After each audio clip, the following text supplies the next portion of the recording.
প্রতিদিন রাত হলে আমরা তাকাই সেই উজ্জ্বল গোলাকার আলোটার দিকে। কত গল্প, কত কাব্য, কত প্রেম ভালোবাসার সাক্ষী এই চাঁদ। আচ্ছা, চাঁদ কি শুধু আলো ছড়ানোর এক মৃত গ্রহ, নাকি তার বুকের নিচে ঘুমিয়ে আছে এমন কিছু যা একদিন বদলে দিতে পারে পুরো মানব জাতির ভবিষ্যৎ? আজ আমরা হাঁটবো সেই অজানা পথে, যেখানে প্রতিটি পদক্ষেপে জাগবে প্রশ্ন, আর প্রতিটি উত্তর আমাদের ঠেলে দেবে আরো গভীর অন্ধকারের দিকে। 1969 সালের 20 জুলাই ইতিহাসের পাতায় এক চিরন্তন মুহূর্তের জন্ম হয়। কারণ তখন নীল আর্মস্ট্রং চাঁদের মাটিতে প্রথম পা রাখেন। পৃথিবীর মানুষ তখন স্তব্ধ হয়ে গিয়েছিল এই দৃশ্য দেখে। প্রায় 650 মিলিয়ন মানুষ টিভিতে সেই মুহূর্তটা দেখেছিল। কিন্তু যে দৃশ্য সবাই দেখেছিল, তার চেয়ে বড় এক গোপন অভিযান ছিল সেই মিশনের অন্তরালে। নাসা তার এই অভিযানে সাফল্য পায়, তবে এই অভিযান ছিল শুধুমাত্র মানবজাতির মহাকাশে যাওয়ার অগ্রযাত্রার জন্য নয়। সত্যিকার অর্থে তাদের মূল উদ্দেশ্য ছিল অন্য কিছু।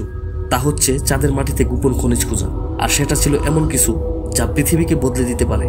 এবং তারপর তারা খুঁজে পায় এমন অবিশ্বাস্য উপাদান যার নাম হিলিয়াম-3, যা পৃথিবীর শক্তির পুরো পরিসংখ্যান বদলে দিতে সক্ষম। হিলিয়াম-3 এটি একটি পারমাণবিক শক্তির নতুন উৎস, যা পৃথিবীতে বিদ্যুৎ উৎপাদনে বিপ্লব ঘটাতে পারে। কিন্তু পৃথিবী কখনো এই শক্তির দিকে নজর দেয়নি, কারণ চাঁদে এই অমূল্য খনিজকে ঘিরে রেখেছে বিশাল ক্ষমতা, এবং সেই ক্ষমতা পৃথিবীকে বদলে দিতে পারে এক নতুন পৃথিবীর তৈরির ক্ষমতা। কিন্তু প্রশ্ন রয়ে যায়, যদি এই শক্তি এতই মূল্যবান হয়, তবে কেন পৃথিবী তা নিয়ে কোনো পরিকল্পনা শুরু করেনি? হিলিয়াম-3 এমন এক উপাদান যা পারমাণবিক ফিউশনে ব্যবহার করা হয়। এটি এমন এক শক্তির উৎস যা সৃষ্টি করতে পারে অবিশ্বাস্য শক্তি। হিলিয়াম-3 এমন এক জ্বালানি যা 1 টন দিয়ে পুরো একটি বড় শহর 1 বছরের বেশি সময় ধরে চলতে পারে। কিন্তু দুঃখের বিষয়, পৃথিবীতে তার পরিমাণ এতটাই দুষ্প্রাপ্য যে তার পরিমাণ মাত্র মিলিমিটারের চেয়েও কম। আর এদিকে চাঁদের মাটিতে রয়েছে এর বিশাল খনি। কিন্তু কথা হচ্ছে, চাঁদের মাটিতে এই অমূল্য উপাদান এত বেশি, তার কারণ কি?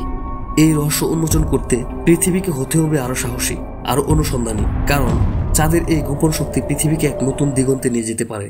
1970-এর পর থেকেই পৃথিবীর শক্তিধর দেশগুলো চাঁদের দিকে চুপিসারে হাত বাড়াতে শুরু করেছিল। আমেরিকার নাসা, রাশিয়ার রসকসমস, চীনের CNSA, এমনকি বেসরকারি প্রতিষ্ঠানগুলো চুপচাপ তাদের পরিকল্পনা শুরু করে। সবকিছুই ছিল গোপন, যেন এক অদৃশ্য প্রতিযোগিতা, শুধুমাত্র হিলিয়াম-3 জন্য এবং পৃথিবীর ভবিষ্যতের শক্তির জন্য। চীনের চেঞ্জ-E5 মিশন 2020 সালে চাঁদের পৃষ্ঠা থেকে মাটি নিয়ে আসে। তাদের মূল লক্ষ্য ছিল হিলিয়াম-3 বিশ্লেষণ করা। কিন্তু কেন এত মনোযোগ শুধু এই উপাদানে? এদিকে ভারতের চন্দ্রায়ন মিশনও একই উদ্দেশ্যে চাঁদের পৃষ্ঠ অনুসন্ধান চালায়। তারা জানে যে আগে হিলিয়াম-3 আনবে, সেই ভবিষ্যতের শক্তির খনি দখল করবে। আচ্ছা, একটু ভাবুন, সবাই কেন চাঁদে বা অন্য গ্রহ উপগ্রহে একের পর এক মিশন পরিচালনা করছে? এগুলোর মিশন কি শুধু নতুন নতুন উদ্ভাবনী আর মানুষের মনের কৌতূহল মেটানো? একটু চিন্তা করুন তো, তারা কি শুধু আবিষ্কারের নেশায় মিলিয়ন মিলিয়ন ডলার খরচ করে যাচ্ছে চাঁদে? এর উত্তর হচ্ছে না। পুঁজিবাদী রাষ্ট্রগুলো বিনা লাভে একের পর এক মিশন পরিচালনা করছে না। এসব অভিযানের পিছনে যেমন আছে রাজনৈতিকভাবে লাভবান হওয়ার অভিপ্রায়, ঠিক তেমনই রয়েছে অর্থনৈতিক উদ্দেশ্য। হয়তো নগদ অর্থ উপার্জন হচ্ছে না এখনই, কিন্তু তারা যে পরিকল্পনা নিয়ে এগুচ্ছে, তাতে একটা সময় হয়তোবা তাদের বিনিয়োগের কয়েক গুণ বেশি অর্থ উপার্জন করতে তারা সমর্থ হবে। শুধুমাত্র চাঁদের পিছনে বিনিয়োগের বাণিজ্যিক অনেকগুলো কারণের মধ্যে সবথেকে আলোচিত কারণ হচ্ছে হিলিয়াম-3 নামক একটি পদার্থ উপস্থিতি। এই উপাদানটিকে ধরা হচ্ছে ভবিষ্যতের পৃথিবীর জ্বালানির যোগানদাতা হিসেবে।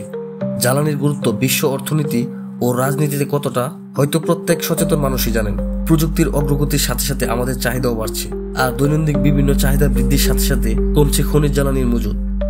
আমরা জীবনযাপন করার ক্ষেত্রে এত বেশি জ্বালানি খরচ করে ফেলেছি যে 2015 সালের এক গবেষণায় উঠে এসেছে, খনিজ তেলের মজুদ আর মাত্র 50 বছর, প্রাকৃতিক গ্যাসের 53 বছর, আর কয়লার মজুদ 114 বছর পর পুরোপুরি শেষ হয়ে যাবে। উন্নত দেশগুলো স্বাভাবিকভাবেই তখন পারমাণবিক শক্তির মাধ্যমে উৎপাদিত জ্বালানির দিকে ঝুঁকে যাবে। আর নিউক্লিয়ার ফিউশন হচ্ছে পারমাণবিক শক্তি তৈরির অন্যতম পদ্ধতি। তো বুঝতেই পারছেন, আমেরিকা, রাশিয়া, চীন, ভারত সবাইকে চাঁদে একের পর এক মিশন পরিচালনা করছে। কিন্তু এখানে গোপন প্রতিযোগিতার পেছনে আরো কিছু গোপন রহস্য রয়েছে। এই শক্তির মালিক হওয়া মানে শুধুমাত্র বিদ্যুতের ভবিষ্যৎ নয়, পুরো বিশ্বকে এক নতুন শাসনের অধিকারী হওয়া। কারণ যে দেশ এই শক্তি নিয়ন্ত্রণ করবে, সে একদিন হয়ে উঠবে পৃথিবীর নতুন ক্ষমতার উৎস।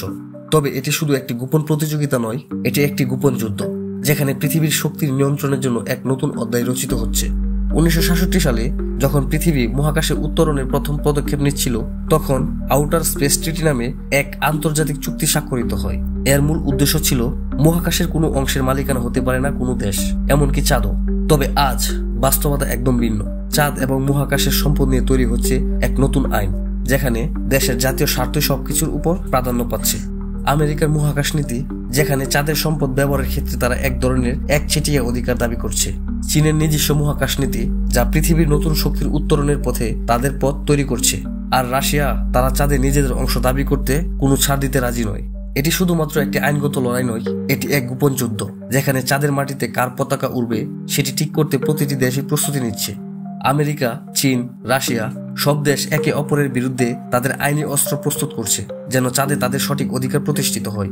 কিন্তু সবচেয়ে বড় প্রশ্ন হলো, কবে এই লড়াই অবসান হবে? কিভাবে চাঁদের ভবিষ্যৎ আইনগতভাবে নির্ধারণ করা হবে? এটি এক নতুন যুদ্ধের সূচনা, যেখানে চাঁদ এবং তার সম্পদ পৃথিবীর নতুন শক্তির কেন্দ্র হতে পারে। কল্পনা করুন, যদি চাঁদে খনিজ খনন শুরু হয়, যদি মানুষ সেই মহাশক্তির খুঁজে অন্ধ হয়ে যায়, তখন কি ঘটবে পৃথিবীতে? চাঁদ কি তখন থাকবে শুধুই আমাদের এক দৃষ্টিনন্দন উপগ্রহ, নাকি সেটা হয়ে উঠবে এক অশান্ত, বিতর্কিত অঞ্চল? যখন পৃথিবীর শক্তিধর দেশগুলো চাঁদে নিজেদের জায়গা দখল করতে একে অপরের বিরুদ্ধে লড়াই করবে, তখন কি আমরা দেখব মহাকাশে এক নতুন যুদ্ধের সূচনা?